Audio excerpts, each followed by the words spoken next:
my journey in trading started by accident. I moved to London having obtained a first-class degree honours, and I started life in the city as a journalist. And I freelanced for a number of publications like The Guardian, did a bit of work for The Telegraph and The Big Issue. And I really enjoyed my work, but it just did not pay the bills. And while I was watching many of my peers who had got into white-collar professions like law, banking, accountancy, you name it, they were earning a lot more than me, and they sure as hell were having a lot more fun than I was. And I thought to myself, well, what if there's a way where I can make a good amount of money and really just engineer my life to how I want it to be. And in fact, financial markets trading actually fulfilled that pretty well. So I gave it a go. I went to a 2-hour preview. I signed up to the course at the end, and I did the course eventually, and I sucked at it. In fact, I was so terrible at trading that I managed to blow up account after account after account. I was very arrogant with the market, despite doing very well in my grades at school and a degree and everything like that, and being published by a myriad of publications. I unfortunately imported that ego into trading, and obviously financial markets don't really care about you or how good you are or how clever you are. They will just do their own thing. So I had to eat a very hefty dose of humble pie. After about 2 years of struggling, I realized that, hey, I'm way too far into this now to give up.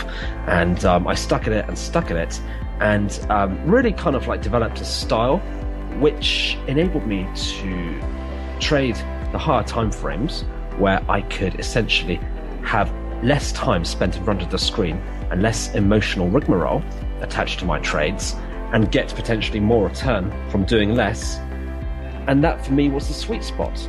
And I managed to gain a decent track record since about 2008, 2009, and then onwards. And the rest is history, really. I've really just become an expert, so to say, in end-of-day trading. It's pretty boring, I must confess.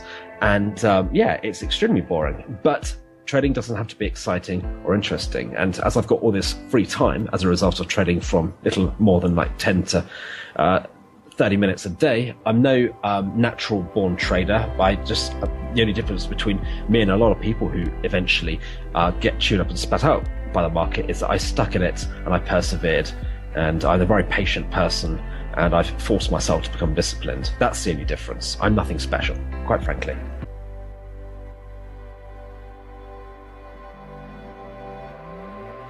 $14, 15 years ago, I was up at 5 a.m. 7 days a week, pretty much every day of the year, and working hard as a dairy farmer, but no longer. Yes, I am a technical trader and I am a price action trader, but I tend to sort of just look at candle patterns and candle shapes and look at the price itself. I think it's really important that people look at the actual numerical value of the price. And the reason I say that is I use a lot of round numbers, like numbers that end in 00 or 50 as support and resistance levels. And that helps my trading a lot, because it can be a level that you can benefit from by having a stop loss protected by a 00 level, or a profit target just before one if you're buying. I do use a couple of indicators, but fairly much just horizontal support and resistance levels, because there's something that everybody can see. I'm not a fan of moving averages and MACDs and RSIs and all that sort of thing. And I also only ever look for a trade upon the completion of a candle. So if I'm trading, let's say, a daily chart, it's only at the close of the day. If it's a 4-hour chart, only at the close of the 4-hour candle. So it really, what that does is it allows us to have a life and allows us to travel and do things and, fly helicopters and all these other things outside of just sitting watching charts all day long. Because when people say to me, how are you still trading after 14 years? I think one of the answers is I don't sit watching the charts all day long. And so for me, it's still a buzz and it's still exciting, because it's not a tie. I think that's a really important thing to have as part of your trading. Most of the time, if you take the fiddling around with trades, that people do, out of the equation, and you put your trade in because of a reason, you've taken it for a reason after all. You've got your stop loss set for a reason. So let the market do its thing. And the vast majority of times, that's probably far better in the long run than fiddling with trades and bringing emotions into it. So what I'm looking at doing is mostly continuation patterns. So what I mean by that is, let's say as an example, you had a big uptrend and then the market pulls back, and then I get a candle pattern or a signal to go long again, to buy again. I'm preferring to take that type of trade because what it's doing is it's buying with the overall direction, but after a retracement. So it means I'm getting in the market at a better price. So not only am I waiting for that retracement to happen, when I place the trade itself, I'm not just jumping in straight away at the close of the candle at the market. I'm still waiting for the price to retrace further back into that completed candle first and then get filled at a better price. It doesn't mean to say I need to be there because I'm placing limit orders, like buy limits or sell limits. So for me, that's a lot stronger signal than a reversal. And I do take reversals, but I need to take them when I've got multiple factors, almost like an A grade or an A plus grade setup, with lots and lots of things backing the trade up. Because a reversal can look really dramatic on your chart if you had a huge uptrend and then you take a sell trade on a reversal. And yes, it looks really good when they work, but they are certainly a lower probability setup. So for me, a continuation pattern across all time frames is always a safer trade to take, a safer type of candle pattern setup.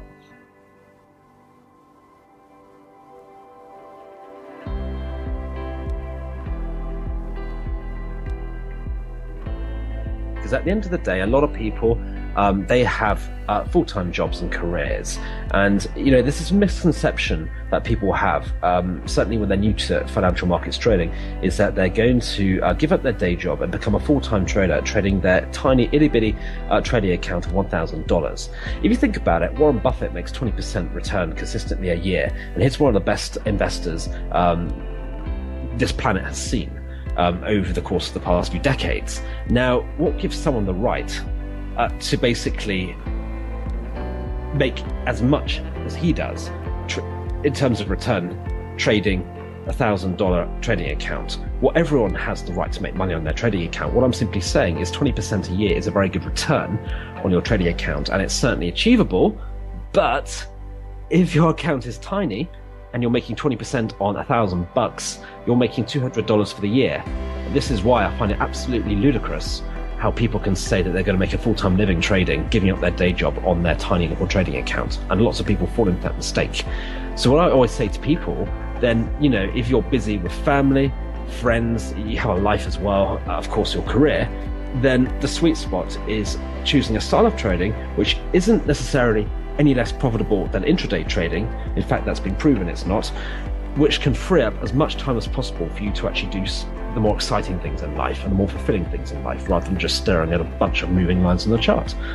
So this is why end of day trading made a lot of sense to me, logically. And there is this misconception that end of day trading is far less profitable than intraday trading, when that is absolute nonsense. The reason why people think that intraday trading is more profitable is because they're in front of the screen and they are subconsciously attributing time spent doing something with money, when in trading that link is completely smashed.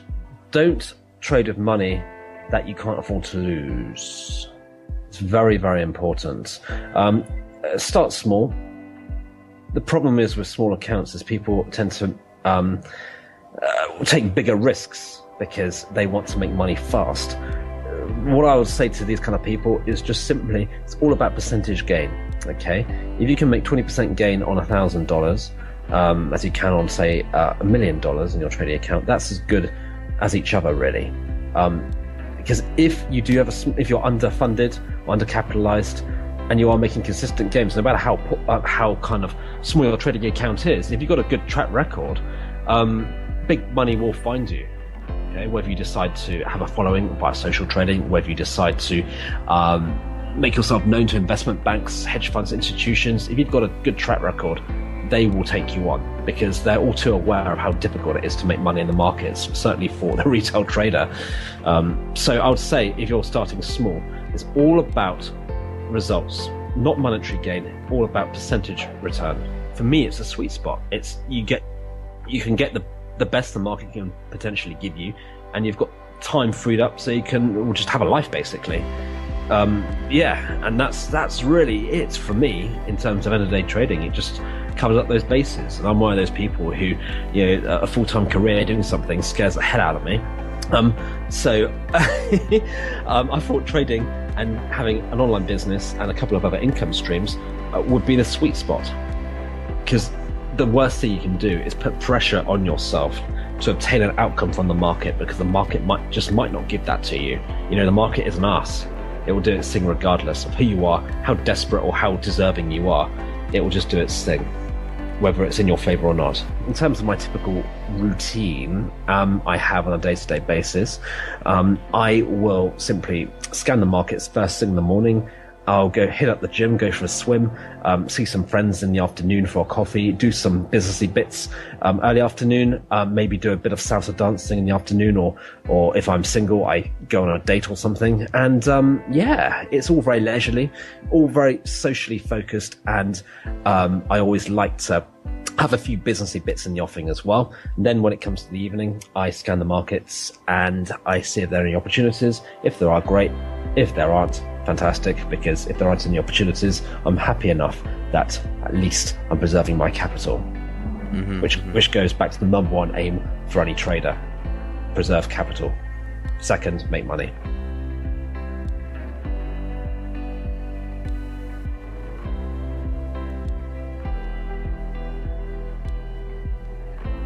Never been to a shop yet and bought anything in pips. Can you tell me how many pips that car costs? You can't. So why do people worry about making pips? Because it's irrelevant. You can have a 2-to-1 trade, reward to risk trade on a monthly chart and make 1,000 pips and risk 500. Or you can have a trade on a daily chart and make 100 pips and risk 50, and still a 2-to-1 trade. But one person's made 1,000 pips and the other's made 100 pips. But the trades are still identical in terms of their reward to risk. I don't trade personally anything lower than a 4-hour chart. So the standard MT4 charts that I trade would be a 4-hour chart, a daily, a weekly, and sometimes a monthly. But I've also got some great software that my clients have access to that allows us to create what are called non-standard charts. They're an offline chart on MT4. So I trade a lot of 6-hour, 8-hour, and 12-hour charts as well. And also it means that we're not needing any extra time really, because as an example, at the close of the daily chart, which is 5 o'clock New York time, 5 p.m. New York time, at that time I can look at the daily chart and then I can go down and look at the 12-hour, the 8-hour, the 6-hour, and the 4-hour charts all at that same time. So I'm going to be at my computer at that time anyway, because I'm placing charts on the daily chart. So I don't need to it might take me an extra 10 minutes to scan through those other 4 time frames. And then 6 hours later, I'll look at the 6-hour chart again. And then a couple hours after that, I can look at an 8-hour chart. And then 4 hours after that, I can then look at, which is then now 5 a.m. Eastern time, New York time. I can then look at the 4, 6, 12-hour charts again. So 3, maybe 4 times in the day, if I'm at home to look, then that's all I need to look. The other beauty of it is because I'm not taking those trades as market orders, I don't actually have to be there at that exact time. As an example, if I'm taking a trade on a 12-hour chart, I'm giving that trade 12 hours to fill at that retracement order, that limit order. And so if I happen to not be there for another hour or even 2 hours, very, very rarely would I have missed that trade. I always use the phrase for people, there are no prizes for trading more. You don't have to trade more. So when I was in America, it was weekly charts and daily charts. So I tried to look once a day at the daily chart over there, which was 5 o'clock in the evening because I was in the Eastern Standard Time Zone. Anyway, I was in North Carolina and Washington, D.C. So I was in the exact same time zone. So I looked at 5 o'clock in the evening. And then the weekly charts, we just looked at once on their Sunday when the market opens at 5 p.m. Sunday. We looked at the weekly charts on the 3 Sundays I was there. And I placed just weekly charts 3 times and the daily charts when I was there. And there's a couple of days I couldn't do it because of travel, but the vast majority of the time I just placed once a day charts and that was it. And still came back with a 4% gain. Yeah, and that's using 0.25% to 0.5% risk per trade, so very low risk.